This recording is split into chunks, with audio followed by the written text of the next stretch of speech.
It's now time for an extra taste of Polynesian paradise. Relax and enjoy the show. Brought to you by the beautiful dancers of Kamanuhulalea.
Taku kimi yang araya kowe ine Kiti atu wau i tō mata manea Umuanga kia peke koe yaku Tanu atu rai taku imanako Matora tika i tō taua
never yaku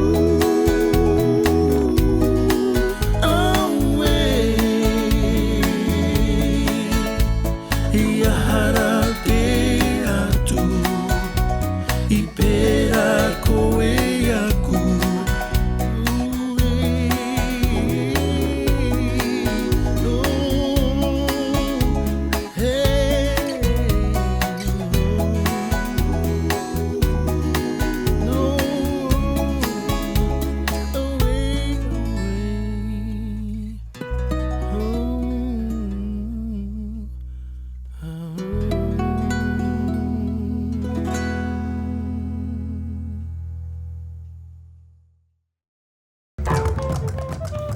皆様アローハ。本日はようこそお台場ハワイフェスティバルにお越しくださいました。私たちは横浜から参りましたアラウオカマヌフラレアと言います。カマヌフラレアとはハワイ語で楽しく踊る鳥という意味です。本日は皆様と一緒に楽しく過ごしてまいりたいと思います。どうぞよろしくお願いいたします。ありがとうございます。はい、というわけでですね、ただいまポリネージャーのダンスをご覧いただいてますけれども、私たちは3歳から90代の方まで毎日楽しくレッスンをしています。今日は、小学生のネネクラスから登場してもらいたいと思います。これからはハワイの美しいダンスをご覧いただきたいと思います。まずは小学生のネネクラスからです。曲はマイリトルグラスシャック。ハワイに帰りたい、懐かしいあの場所に帰りたいと歌っています。それではどうぞお楽しみください。アロー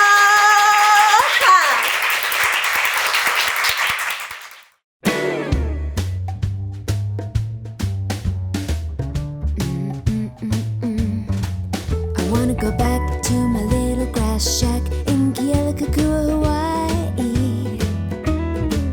I wanna be with all the Connies and Wahinis that I knew long ago.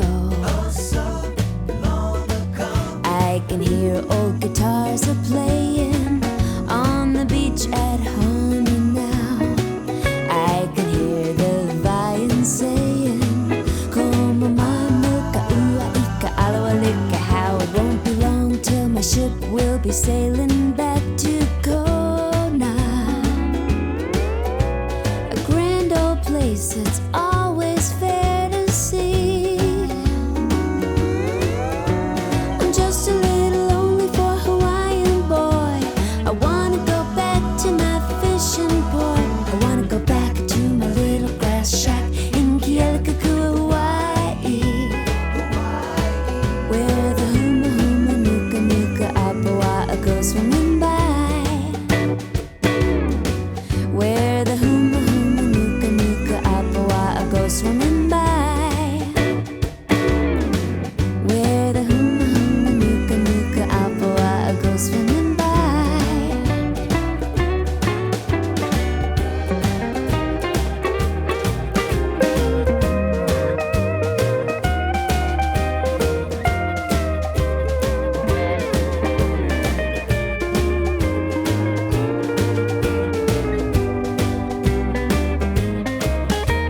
I'm just a little lonely for a Hawaiian boy.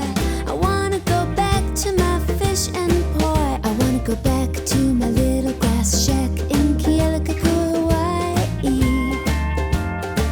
where the huma huma nuka nuka apawa'a go swimming by.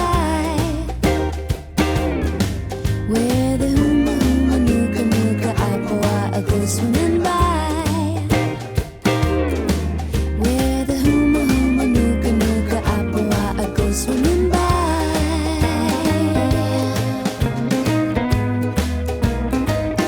Bye-bye.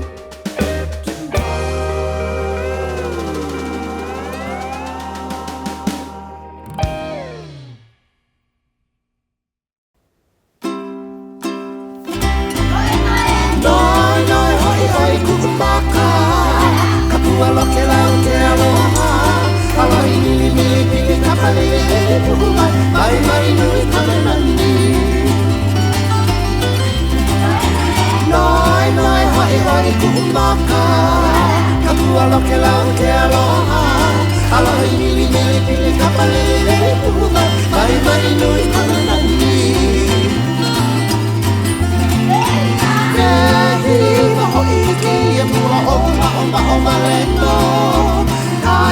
i ku'ukino le oira Gorgeous ho'i, gorgeous mai ho'i kaue Sweet gardenia ko'alona Oi like a gentle breeze E pamai e na kamanani korana e nahi hoi hoi I ku'umori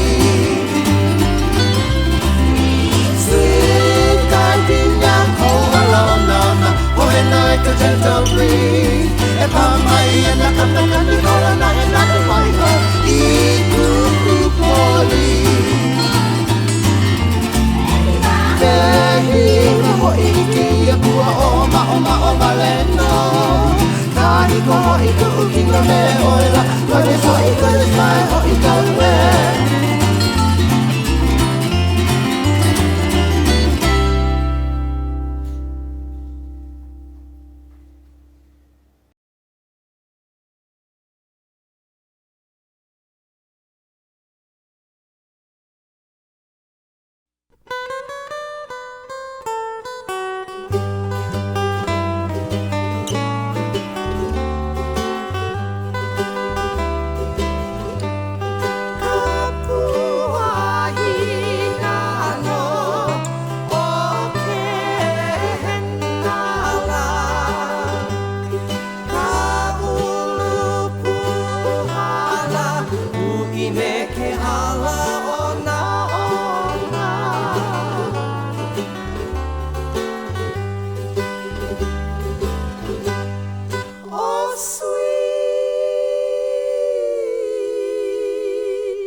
ka pana moku moku kaka e ka hao tau na kakai aluna kukui o ka hoali pahola ke pili o mani ni kolo pai aku waka pana moku moku kaka e ka hao kau na kakai aluna kukui o ka hoali pahola ke pili o mani ni kolo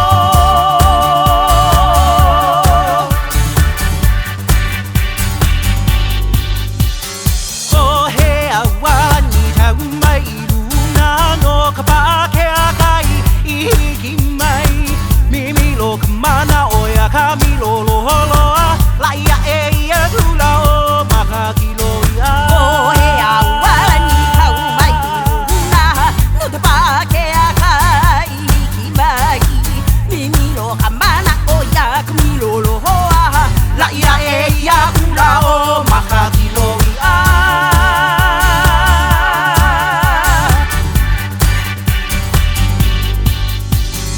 au he au e ka hau ne ali no nali ia o makaku paia mane isa o lelo ka me akipa no na ina o ka una liko au he au